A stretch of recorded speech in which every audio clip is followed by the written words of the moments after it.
बिस्मिल्लाहिर्रहमानिर्रहीम। अस्सलाम वालेकुम। दोस्तों, दुनिया में मौजूद इंसान, जानवर, पेड़ पौधे और सबको एक न एक दिन खत्म होना है। ठीक ऐसे ही एक दिन दुनिया भी खत्म हो जाएगी, जिसे क़यामत के नाम से इस्लाम में जाना जाता है। इस्लाम के हिसाब से एक न एक दिन क़यामत आने वाली है, लेकिन क़यामत कब और कैसे आएगी किसी को नहीं पता, सिर्फ उसका इल्म अल्लाह को है। लेकिन क़यामत आने से पहले कुछ क़यामत की निशानियां जरूर जाहिर होंगी, जिसका जिक्र कुरान और हदीस और इस्लामिक किताबों से मिलता है। आज ऐसी ही क़यामत की पूरी हुई निशानियों के बारे में बताएंगे और साथ ही हम आपको बताएंगे कि दुबई में हुई तूफानी बारिश के बारे में अल्लाह का अजाब कैसे दुबई पर नाजिल हुआ।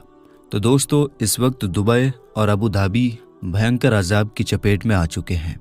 कहा जा रहा है कि जब से दुबई में मंदिर का उद्घाटन हुआ है, तब से लगातार दुबई में एक के बाद एक अल्लाह का अजाब देखने को मिल रहा है।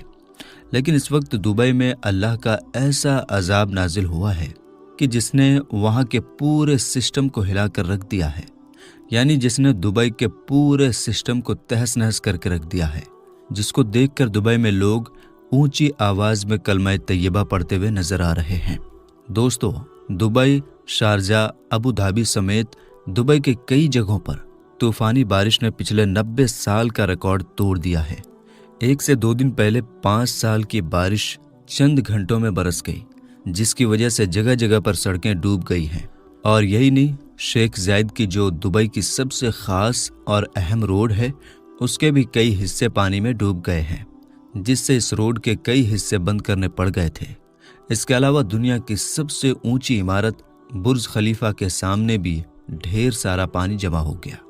और यही नहीं, दुबई में इतनी तेज और तूफानी बारिश हुई कि जिसकी वजह से दुबई के एयरपोर्ट को भी कई घंटों तक बंद रखना पड़ा, जिससे आने जाने वाली सैकड़ों फ्लाइट्स रद्द करनी पड़ी। दूसरी तरफ दुबई के बड़े बड़े मार्केट्स, शॉपिंग मॉल और मेट्रो स्टेशन में भी बारिश का पानी भर गया। शारजाह की कई सड़कें नहरों में तब्दील हो गई, जिसकी वजह से दुबई में हर चीज तहस नहस हो गई। और यही नहीं, दुबई में अभी तक रेड अलर्ट है, यानी कि आगे और भी ज्यादा बारिश होने की बातें कही जा रही हैं, जिसकी वजह से लोगों को अपने घरों में रहने को कहा गया है। और दोस्तों, ऐसी तूफानी बारिश में जो अचानक से आ गई और जो सबसे पहले से ही घूमने के लिए दुबई गए हुए थे, तो वो लोग तो बहुत परेशान हैं। कहा जा रहा है कि दुबई में इन तूफानी बारिश में जो होटलों का जो किराया है, जो होटल के रूम का जो किराया है, वो 22,000 से लेकर 2 लाख रुपए पर डे का है। तो दोस्तों, जो वहाँ के दुबई के रहने वाले लोग हैं, वहाँ के नागरिक हैं, वो भी अपने घरों को छोड़कर दुबई के बड़े बड़े होटल्स में अपने रूम बुक करवा रहे हैं, ताकि वो इस तूफानी बारिश से बच सकें। दोस्तों, दुबई में जो तूफानी बारिश हुई है, उसको देखकर ये नहीं लगता है कि ये दुबई है, बल्कि ऐसा लगता है कि ये कोई हमारे यहाँ का इलाका है। 1 से 2 दिन पहले दुबई में जबरदस्त तूफानी बारिश के साथ साथ तूफानी हवाएं भी भयंकर चली थीं, जिससे दुबई और दुबई के कई इलाकों में हालात बाढ़ जैसे हो गए थे। इस वजह से दुबई के लोगों को कई तरह की मुसीबतों का सामना करना पड़ा, क्योंकि दुबई के लोगों को इन सब चीज़ों की आदत नहीं है। याद रखें, अल्लाह ने हर चीज़ की एक हद रखी है, यानी एक लिमिट रखी है। अभी जो दुबई की हालात बनी हुई है, इसको देखकर ऐसा लगता है कि ये दुबई नहीं है, बल्कि कोई और आइलैंड है जिस पर अल्लाह का अजाब नाजिल हुआ है। अल्लाह हर किसी को एक वक्त तक ढील देता है ताकि वो सुधर जाए, और वो नहीं सुधरता तो फिर जब अल्लाह ताला पकड़ता है तो याद रखें उसका अजाब सख्त होता है। और अल्लाह ने जीते जी दुबई वालों को हज़रत नूह अलैहिस्सलाम के तूफ़ान की एक छोटी सी झलक दिखाई है। ऐसा लगता है कि अल्लाह ने दुबई वालों को ये दिखा दिया है कि देखो, ये मेरा छोटा सा अजाब है, तुम लोग चाहकर भी अल्लाह के अजाब को अपने ऊपर से ख़त्म नहीं कर सकते। दोस्तों, अभी दुबई में जो भयंकर तूफ़ानी बारिश हुई है, ये दुबई वालों के लिए किसी क़यामत से कम नहीं है। हर कोई अपनी जान बचाने के लिए न जाने क्या कुछ करता हुआ दिखाई दे रहा है। इस वक्त किसी को भी ये मालूम नहीं था कि मेरी लग्जरी गाड़ी कहाँ पर है, मेरे घर वाले किधर हैं। हर कोई सिर्फ अपनी जान बचाने में लगा हुआ था। दोस्तों, आजकल के अरब हुक्मरान यहूद और नसारा के साथ साथ हिंदुओं को भी खुश करने का कोई मौका हाथ से नहीं जाने दे रहे हैं। यही वजह है कि दुबई के शेखों ने अपने मुल्क में मंदिर बनाने की इजाज़त दी है और इसके साथ ही दुबई में मंदिर बनकर तैयार भी हो गया है। और यही नहीं, उसके उद्घाटन में भारत के प्रधानमंत्री को बुलाया गया था और ये सब काम दुबई की हुकूमत की देखरेख में हुआ था। दोस्तों, आपको क्या लगता है, क्या दुबई में ये तूफानी बारिश का होना अल्लाह का अजाब है? क्या यह क़यामत की निशानी में से एक निशानी है? तो दोस्तों, आइए अब हम सऊदी अरब के मक्का शहर में ज़ाहिर हुए क़यामत की निशानी के बारे में बात करते हैं। हम लोग जब कभी भी सऊदी अरेबिया का नाम सुनते हैं तो हमारे दिमाग में सबसे पहले किस चीज़ का ख्याल आता है?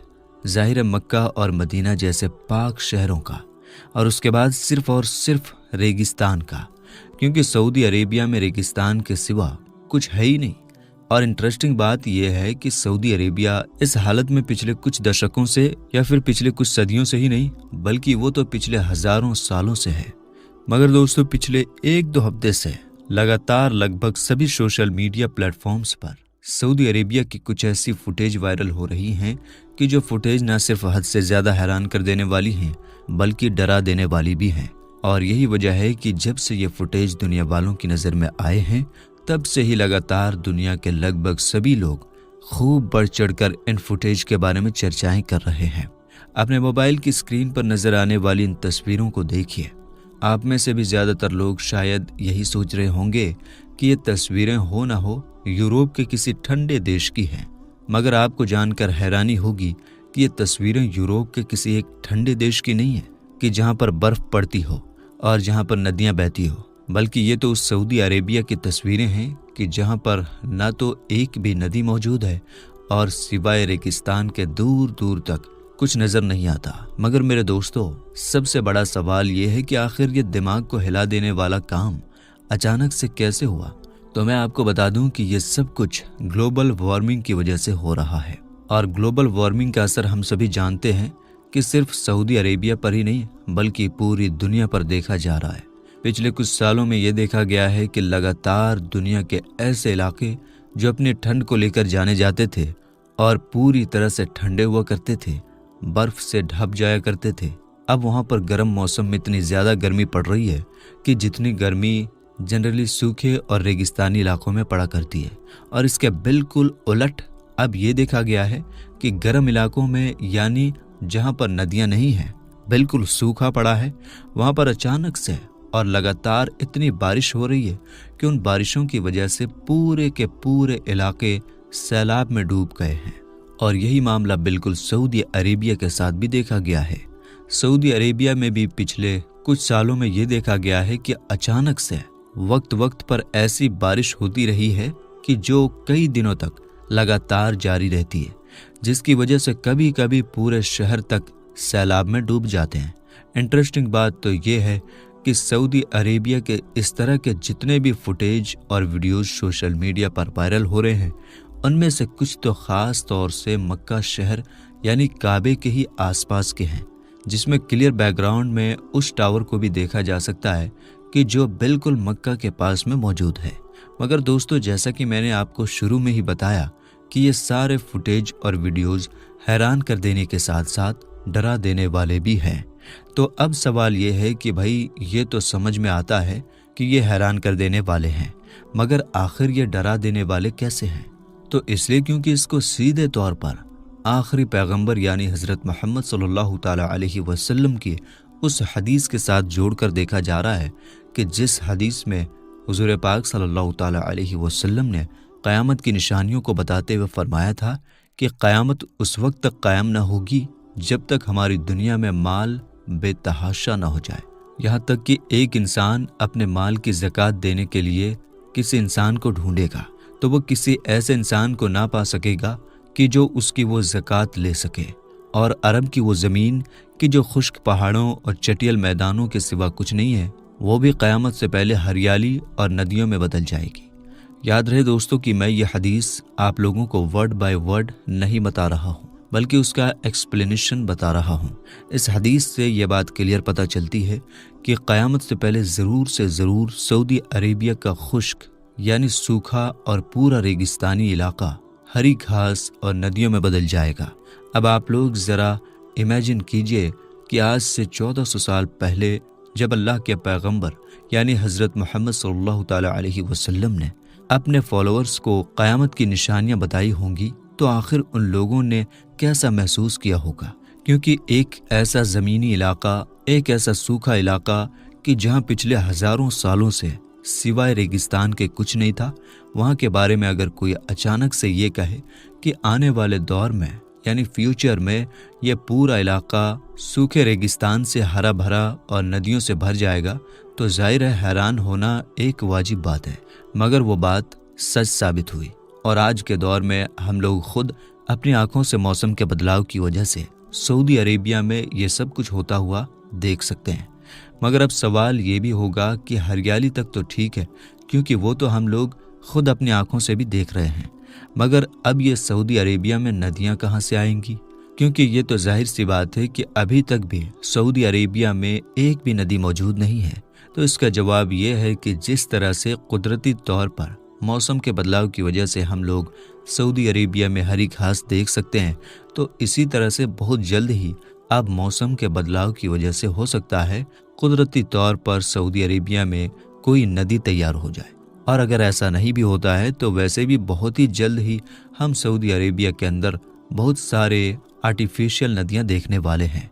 वो इसलिए क्योंकि अगर आप लोग नहीं जानते हैं तो मैं आपको बता दूं कि आज के ज़माने में सऊदी अरेबिया की ज़मीन में ये जो बदलाव आया है, यानी सऊदी ज़मीन में रेगिस्तान से आज जो हरियाली भरी है, उसमें जितना बड़ा किरदार मौसम के बदलाव का है यानी ग्लोबल वार्मिंग का है, उतना ही बड़ा किरदार वहाँ की गवर्नमेंट का भी है। सऊदी ग्रीन इनिशिएटिव नाम से एक मिशन लॉन्च कर रखा है, जिसको वो सन 2030 तक कंप्लीट करेंगे।